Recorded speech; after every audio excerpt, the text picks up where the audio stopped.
Hey cuties, welcome back to my YouTube channel. Hey cuties, welcome to my YouTube channel. So చూస్తున్నారు కదా guys, వీడియోలో అయితే chicken పకోడాకి prepare చేస్తున్నాం అనమాట. So already మీకు తెలిసే ఉంటుంది చికెన్ పకోడాకి ఎలా ప్రిపేర్ చేసుకోవాలో. సో ఇక్కడైతే ఒకటి మిస్ చేసామన్నమాట. మేము కార్న్ఫ్లవర్ అయితే మిక్స్ చేసాము. సో దాన్ని కూడా యాడ్ చేసేసామన్నమాట. యాడ్ చేసుకొని నీట్గా అలా ఇంకోసారి నీట్గా అయితే మొత్తం మళ్ళీ మిక్స్ చేసుకున్నాము. సో ఈలోపు అయితే స్టవ్ ఆన్ చేసుకొని ప్యాన్ పెట్టుకొని ఆయిల్ అయితే హీట్ చేసుకున్నాము. సో ఇలా అయితే ఆయిల్ అయితే హీట్ అయిపోయింది. సో అందులో ఒక్కొక్క పీసెస్ ఇలా వేసుకున్నాము అనమాట. చూసారు కదా, ఆయిల్లో అయితే పీసెస్ ఎలా డీప్ ఫ్రై చేస్తున్నాము. మేమైతే 2 టైమ్స్ వేసుకున్నాము ఫ్రై చేయడానికి, అంటే క్వాంటిటీ అలా ఉండిందనమాట ఎక్కువ. అండ్ అలానే లాస్ట్కి వచ్చేసి పీసెస్ అయితే బాగా ఫ్రై అయిపోయి రెడ్డిష్ కలర్లోకి వచ్చేసాయి అనమాట. ఫైనల్గా అయితే చికెన్ పకోడా పీసెస్ అయితే ఫ్రై అయిపోయాయి.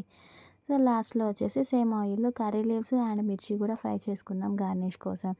సో చూసారు కదా, క్రిస్పీగా చికెన్ పకోడా అయితే రెడీ అయిపోయింది. Guys, thanks for watching. Subscribe to my channel. Bye.